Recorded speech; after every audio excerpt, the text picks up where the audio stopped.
Dans la villa de Song Zikyong, Chang Bei et Song Zikyong sortent par la porte principale, en bas des escaliers, des groupes de zombies se dévorent entre eux, et certains humains tentent de s'échapper.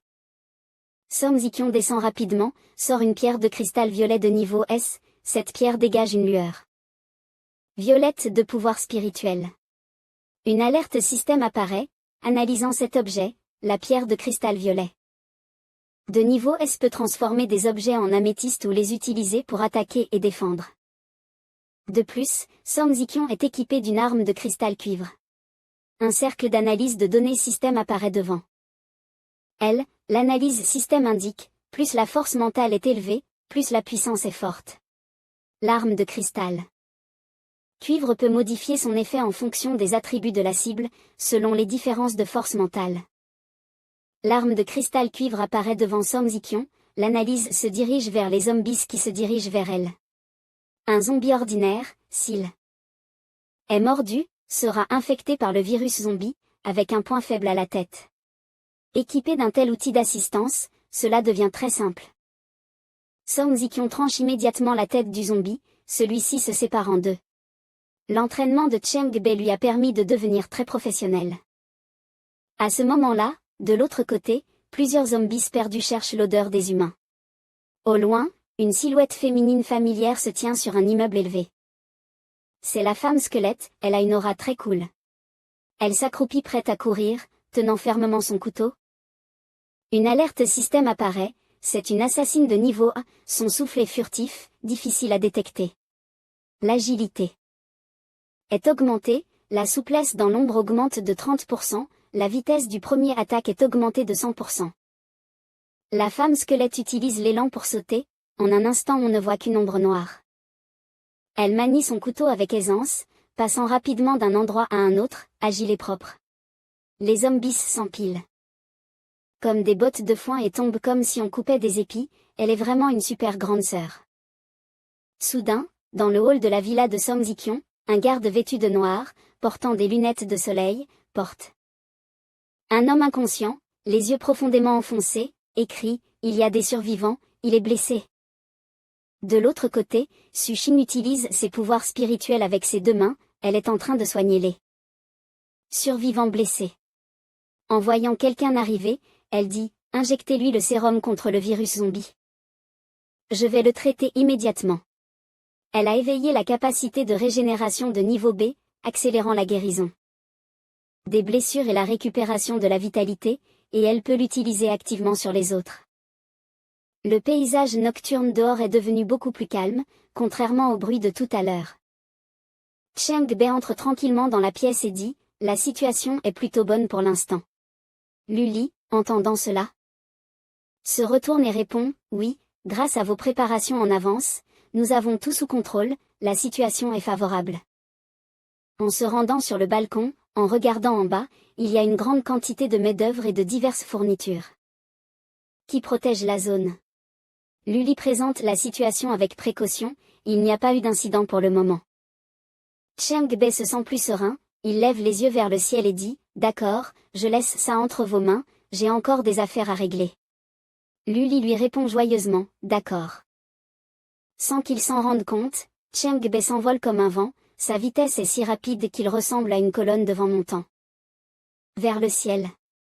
Ce mouvement a un effet secondaire, la jupe de Luli s'envole avec le vent, elle rougit timidement et se couvre.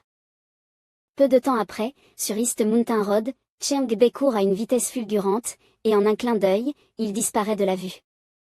À ce moment-là, il réfléchit, les débuts de l'épreuve de la fin du monde sont vraiment délicats, beaucoup de choses comme les véhicules et les armes ne peuvent pas être utilisées. Tout en courant et en volant, il passe au-dessus de la rivière, Chang Bei estime qu'à cette vitesse, il devrait pouvoir arriver à temps. Le premier jour de la fin du monde est arrivé, avant ma renaissance, j'avais vu cette chose apparaître à l'université de Jiangsheng. Le symbole était là depuis un moment, et plus tard, j'ai compris ce que ce symbole signifiait, et j'ai regretté de ne pas l'avoir attrapé. Chang Bei reste lucide, il se dit fermement qu'il doit saisir cette occasion cette fois-ci. À l'université de Jiangsheng, les nuages noirs sont nombreux, le ciel gris recouvre la zone, la rendant encore plus sombre. Notre héros est en train d'absorber le virus zombie. Pas besoin d'en dire plus, après un instant, ils tombent tous à ses pieds. Puis, il lève les yeux et dit avec satisfaction en souriant, « C'est ici, tout le monde de l'évolution attend avec impatience de voir ce symbole. » Un phénomène rouge étrange apparaît dans le ciel, brillant comme du feu, caché derrière les nuages. Chiang Bei court à toute vitesse, pensant, ce symbole montre que l'incarnation d'un dieu est sur le point d'arriver ici, c'est vraiment juste devant nous. Soudain, un homme posa lourdement son pied, attirant l'attention de Shen Bei. L'homme dit à haute voix, « Évolutionnaire, arrêtez-vous. » Un homme au nez très grand, portant un chapeau qui cachait sa vue et vêtu d'une longue robe blanche. Il sourit et dit, « Au début de l'épreuve, il n'y a pas beaucoup de puissants comme vous.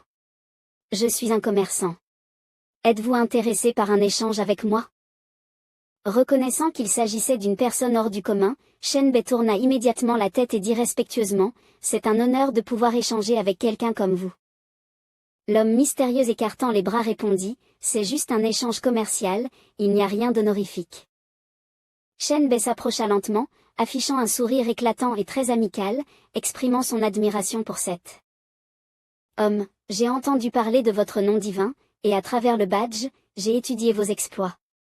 Je vous ai attendu.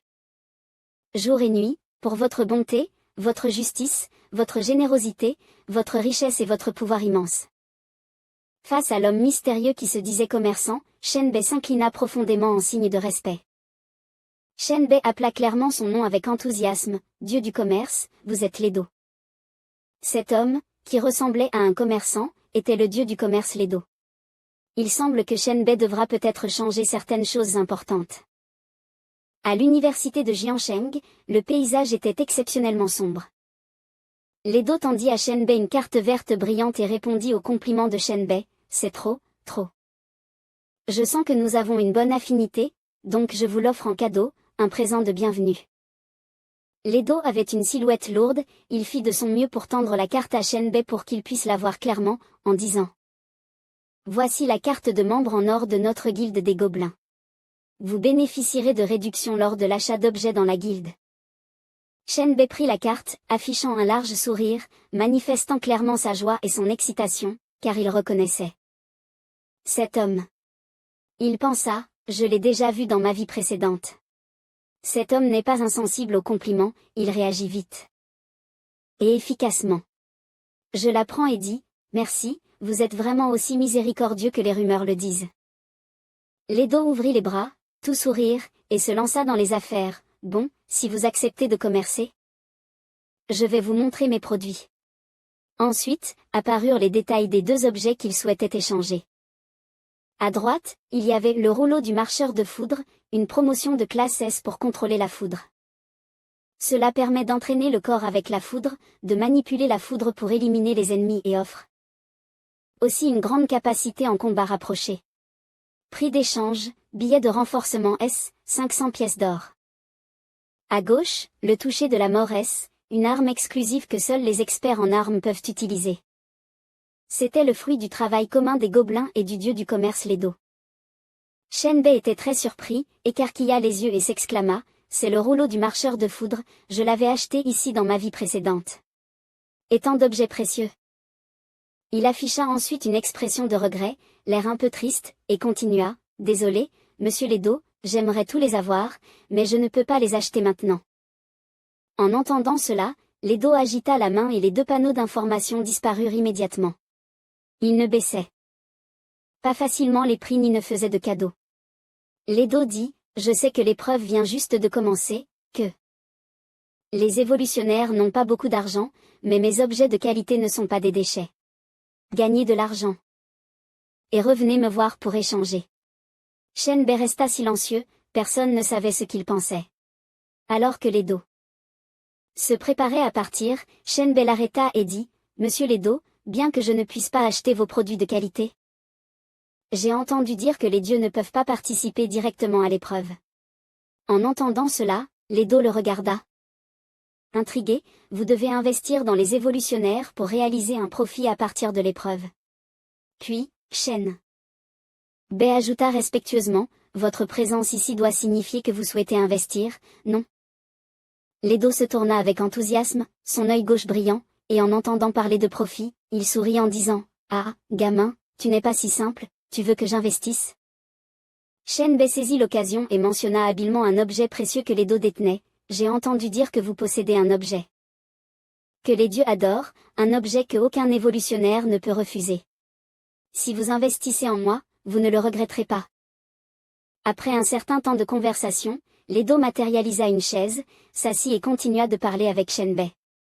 Il croisa ses jambes, mentionna ses conditions avec arrogance et demanda « Un investissement doit générer des profits, c'est l'objet que tous les dieux désirent. Pourquoi penses-tu que tu peux l'utiliser pour me rapporter des bénéfices ?» Ledo, réputé pour sa mesquinerie et son égoïsme, regarda directement Shenbei et dit « Même si tu es une personne que j'admire, je ne ferai pas une affaire désavantageuse pour toi. » En un instant, Shenbei révéla un bras modifié, transformé en une griffe tranchante. Grâce à sa capacité du roi des virus, il la montra à Ledo. Il serra cette énorme main et commença à démontrer sa puissance, la lumière violette sur son bras devint encore plus brillante. De son dos, apparut une créature, l'image du roi des virus. Shenbei montra à Ledo son talent et son niveau actuel, il dit « Regardez, voici mon pouvoir. » La puissance de Shenbei étonna Ledo. Il applaudit et complimenta, c'est un talent de niveau 3S, vraiment exceptionnel, complètement différent des talents que j'ai vus. Ledo, plein d'intérêt, leva les yeux et parla à Shenbei, l'épreuve du cristal bleu est vraiment intéressante, fascinante, mais je n'ai pas l'intention d'investir si tôt dans cet objet. Puis il se leva en boitant de sa chaise, Ledo donna une réponse décisive, eh bien, enfant, j'ai décidé de te donner une chance. Tu dois saisir cette opportunité. Ensuite, il ajouta, si je n'avais pas vu ton talent et si tu n'avais pas cette aura divine, je n'aurais pas accepté. Shenbei se leva avec enthousiasme, les yeux brillants, et dit avec excitation, puis-je recevoir cet investissement précieux? Ce n'était toujours pas suffisant, les choses n'étaient pas aussi simples, Ledo leva 2 doigts et fit un signe pour interrompre. Shenbei, le talent ne garantit pas l'avenir, il y a des personnes divines avec des talents inférieurs à A, puis il pointa.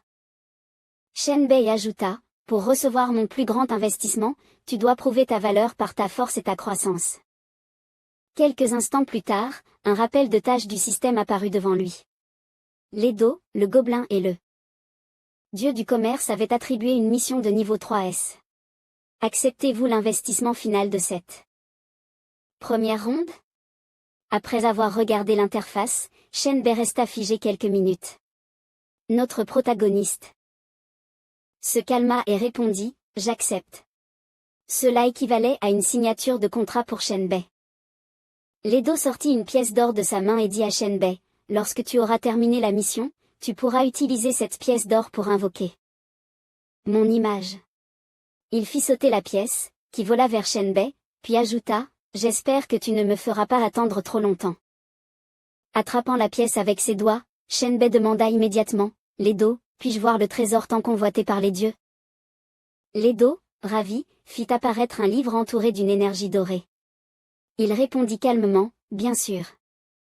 Ce livre était un rouleau de changement de profession, un objet spécial de niveau 3S, permettant de posséder simultanément 2 professions à temps plein. Il augmentait les attributs des 2 professions, avec des bonus et des compétences qui se cumulaient. En voyant cet objet d'assistance de haut niveau, Shenbei pensa avec excitation, 2 professions. Ledo joignit ses mains, toutes les images disparurent, et il ne laissa voir à Shenbei que cette partie. Il sourit mystérieusement et dit, voilà, enfant, le commerce est terminé, je dois partir. Le corps de Ledo commença à disparaître, comme une illusion. Il se préparait à se téléporter ailleurs et dit joyeusement à Shenbei quelques mots d'adieu, ce fut une journée enrichissante. Après son départ, il ajouta, j'espère que tu réussiras cette épreuve. Il ne restait plus que Shenbei, qui examinait l'interface de la mission du système. Shenbei se parla à lui-même. L'interface de la mission, hein? L'interface montrait, investissement final 3S. Description de la mission.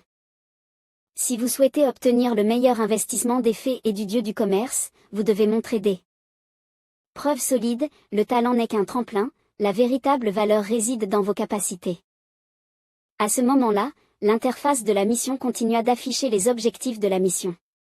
Objectif de la mission, trouver un donjon secret du royaume spécial à l'université de Jiancheng. Battez la créature qui intéresse l'Edo et apportez une partie de son corps à l'Edo. Les récompenses et droits d'explication de la mission appartiennent aux gobelins et aux dieux du commerce l'Edo. Après avoir lu, Shenbei réfléchit, les récompenses et les explications appartiennent à l'Edo, il n'y a pas de doute, c'est bien le dieu du commerce. Shenbei avait un peu d'ambition dans les yeux, il plissa les yeux en réfléchissant, les rumeurs à son sujet. Dans ma vie antérieure était excellente, si je réussis cette mission, il ne me décevra sûrement pas. Il toucha son menton avec son index, leva les yeux vers le ciel et continua de réfléchir, mais qui aurait cru qu'il y aurait un donjon au début de la fin du monde?